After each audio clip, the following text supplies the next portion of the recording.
Photoshop Marathi सीरीजमधला आजचा class 6 आणि यामध्ये आपण पाहणार आहे मूव्ह टूल, ते पण अगदी डिटेलमध्ये. जर तुम्ही चॅनलवरती नवीन असाल तर मी आहे प्रथमेश सावडे आणि ही चालू आहे आपली Photoshop Marathi master class series. जर तुम्हाला फोटोशॉप बेसिकपासून ॲडव्हान्सपर्यंत शिकायचं असेल तर आजच आपल्या चॅनलला सबस्क्राईब करा. तर चला मग वेळ न गमावता आजच्या क्लासला सुरुवात करूया. आता मूव्ह टूल शिकण्याच्या अगोदर आपण काही महत्त्वाच्या गोष्टी पाहणार आहोत. कारण फोटोशॉप एक राष्ट्रव्यापी सॉफ्टवेअर आहे. त्यामुळे माझी एक इच्छा आहे की तुम्हाला हे गोष्ट अगोदर माहीत असायला पाहिजे. तर मित्रांनो, समजा आता काय केलं, आपण एक नवीन डॉक्युमेंट क्रिएट केलं. नवीन डॉक्युमेंटसाठी मी कंट्रोल एन केलं आणि नवीन डॉक्युमेंट क्रिएट केलं. हे मी अगोदरच्या क्लासेसमध्ये सांगितलं की पेज वगैरे कशाप्रकारे क्रिएट करायचं. समजा आता आपण इथे पेज क्रिएट केलं.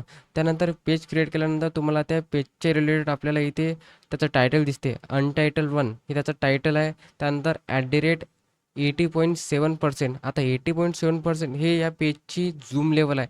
म्हणजे ज्या प्रकारे आपण या पेजला अशा प्रकारे झूम इन झूम आउट करतो, त्या प्रकारे काय होईल ते इथे तुम्हाला पर्सेंटेजमध्ये ते झूम लेवल शो केला जाईल. आणि त्यानंतर बाकी इकडे कलर मोड आहे. आता जेव्हा तुम्ही एखादी डिझाईन प्रिंटिंगसाठी क्रिएट करता तर काय करायचं, इथे मी RGB घेतला आहे. कारण मी सोशल मीडियासाठी डिझाईन क्रिएट करत आहे, डिस्प्लेसाठी म्हणजे स्क्रीनवरती शो करण्यासाठी मी डिझाईन क्रिएट करत आहे. त्यामुळे मी ते RGB घेतला. पण जर प्रिंटिंग करायची असेल तर त्यावेळेस काय करायचं, कलर मोड CMYK सिलेक्ट करायचा. तर असो, तुम्हाला मला ही गोष्ट सांगायची नव्हती, दुसरी गोष्ट सांगायची होती. ती म्हणजे आता तुम्हाला दिसत आहे इथे 88.7% आहे. आता समजा तुम्ही एखादी डिझाईन क्रिएट केली. आता हे आपण एक डॉक्युमेंट क्रिएट केलं. या रँडम साईजमध्ये तुम्हाला काय करायची आहे, प्रॉपर साईज घ्यायची आहे. कारण फोटोशॉप एक राष्ट्रव्यापी सॉफ्टवेअर आहे म्हणून. समजा आता तुम्ही एक डिझाईन क्रिएट केली. या एवढ्या पेजच्या साईजमध्ये आपण डिझाईन क्रिएट केली. आता डिझाईन क्रिएट केल्यानंतर जर तुम्हाला चेक करायचं असेल की त्यामधला कोणता ऑब्जेक्ट पिक्सेलेट वगैरे होणार का, म्हणजे ब्लर होईल का प्रिंटिंग वगैरे केल्यानंतर, तर त्याकरिता काय करायचं, समजा आता तुम्ही डिझाईन क्रिएट केली तर पेजला काय करायचं, Ctrl+0 प्रेस करायचं. ती तुमची काय होईल, पेज अशा प्रकारे फिट होऊन जाईल. पण फिट झाल्यानंतर ते पर्सेंट जर तुम्हाला इथे 100%मध्ये, समजा इथे आता 96 आहे, आपण याला थोडं झूम करू. अशा प्रकारे समजा 106 झालं, हे समजा 96 म्हणजे 100 धरून ठेवा. जर अशा प्रकारे 100%वर, आता 100%वर कायला आपण त्याला फिट केलं. जर 100%वर तुमची डिझाईन, म्हणजे ही डिझाईन तुम्ही जे क्रिएट करणार ते जर प्रॉपर तुम्हाला दिसत असेल, म्हणजे त्यामधला कोणता PNG असो, JPG असो, कोणताही एलिमेंट असो, तो जर तुम्हाला क्लिअर क्वालिटीमध्ये दिसत असेल, ब्लर दिसत नसेल, तर समजून घ्यायचं की तो चांगला आहे. आणि जर तुमच्या 100%वर ते एलिमेंट वगैरे म्हणजे PNG वगैरे जर प्रॉपर दिसत नसेल, तर काय करावं लागेल, तुम्हाला त्याला चेंज करावं लागेल. तर अशा प्रकारे मित्रांनो आपल्याला डिझाईनमध्ये पाहावं लागते. तर समजा आता मी फॉर एक्झाम्पल तुम्हाला एक डिझाईन दाखवतो.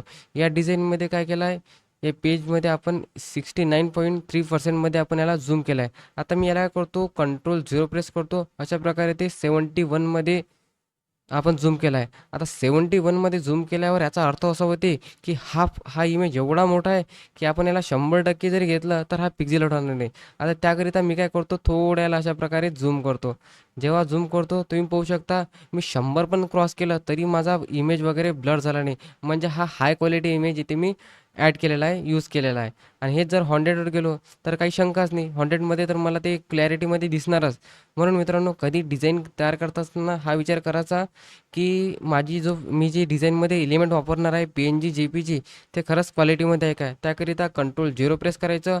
100%मध्ये तुम्ही चेक करायचं की तो पिक्सेलेट वगैरे होते काय. जर 100%पर्यंत जर पिक्सेलेट होत असेल तर तुम्हाला तो चेंज करावा लागेल. आणि जर 100%वर तो प्रॉपर दिसत असेल तर काय करायचं, तर तुम्ही यूज करू शकता. आणि जर तुम्ही समजा 100%च्या वर गेले, समजा 200-300, आणि तेव्हा जर तुम्हाला तो ब्लर दिसत असेल तर तेव्हा दिसला तरी चालेल. कारण फोटोशॉपमध्ये आपण 100%वरच डिझाईन चेक करत असतो की ती पिक्सेलेट होणार की नाही होणार. तर आय होप तुम्हाला हा पॉईंट मी सांगितलेला समजला असेल. नसेल समजला तर कॉमेंटमध्ये नक्की कळवा. आपण पुढच्या व्हिडिओमध्ये त्याला आणखी पण डिटेलमध्ये कव्हर करण्याचा प्रयत्न करू. असो, आता आपल्याला काय करायचं आहे, मूव्ह टूल पाहायचं आहे. मूव्ह टूल पाहण्यासाठी आपण काय करू, इथे नवीन डॉक्युमेंट क्रिएट केलं मी. आणि जे टूलबार आहे, टूलबारमधलं सर्वात पहिलं ऑप्शन ते म्हणजे मूव्ह टूल. याची शॉर्टकट की V आहे. V प्रेस करून पण आपण मूव्ह टूल यूज करू शकतो. समजा आता आता मूव्ह टूलचा यूज काय होतो, जर तुम्हाला एखाद्या ऑब्जेक्टला मूव्ह करायचं असेल. आता मी ते यामध्ये काय केलं आहे, 2-4 PNG JPG वगैरे जे काही आपण ॲड केलं. जर मला याला मूव्ह करायचं असेल तर मूव्ह टूल मी इथून सिलेक्ट करेल आणि अशा प्रकारे त्याला आपल्याला मूव्ह करता येते.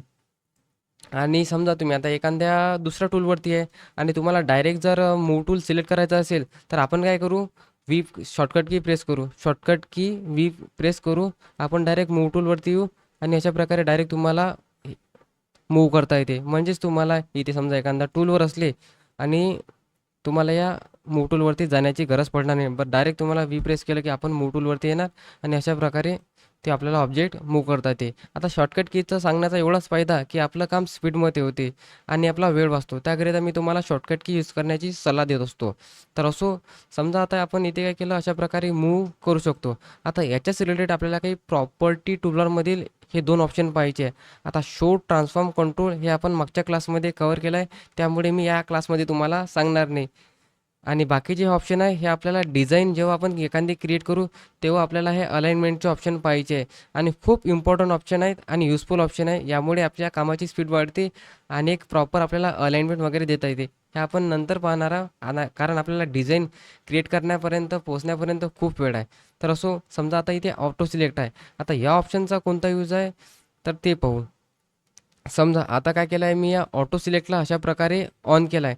जेव्हा आपण याला ऑन करतो, तेव्हा तुम्ही पाहू शकता की समजा मी कोणत्याही ऑब्जेक्टवरती अशा प्रकारे जाईल, तर तुम्हाला इथे कंट्रोल पॅनलमध्ये लेयर पॅनलमध्ये आपल्याला हे लेयर्स दिसतात.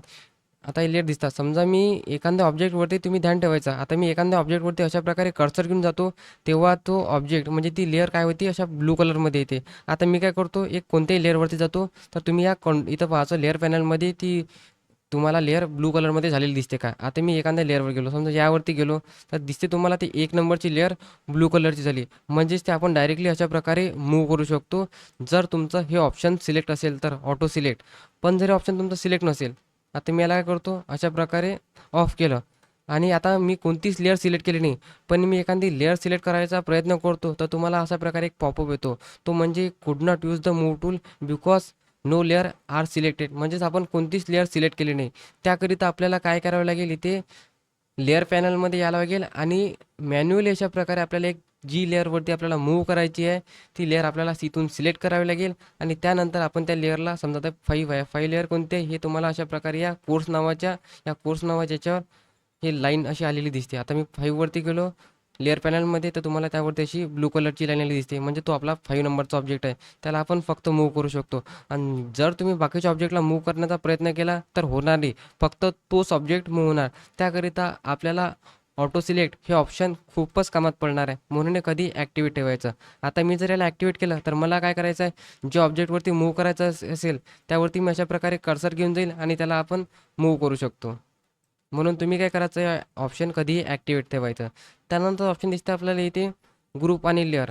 आता यामधलं काय करतो मी, एक लेअर सिलेक्ट करतो. आता लेअर म्हणजे प्रत्येक ऑब्जेक्ट एक वेगवेगळ्या लेअरवरती असतो. म्हणजे समजा मला हा जर मूव्ह करायचा असेल, यावरती काही चेंजेस करायचे असेल, एडिटिंग करायचे असेल, तर आपण यावरती सेपरेटली करू शकतो आणि याला मूव्ह पण आपण सेपरेटच करू शकतो.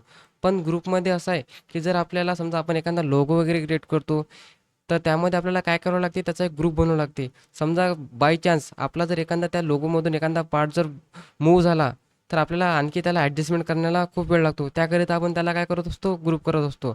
आता फोटोशॉपमध्ये ग्रुप कसं करायचं, समजा हे पूर्ण ऑब्जेक्ट आहे. आता हे लेयर सिलेक्ट केलं, त्यामुळे काय होईल, एक एक लेयर अशा प्रकारे आपल्याला मूव्ह करता येते. पण मला काय करायचं आहे, ॲट अ टाईम पूर्ण लेयरला ग्रुप करून मूव्ह करायचं आहे. तर मी काय करेल, या पूर्ण लेयरला जे लेयर दिसत आहे, याला मी कंट्रोल प्रेस करून एक एक अशा प्रकारे सिलेक्ट करेल. अशा प्रकारे आपण सिलेक्ट केलं.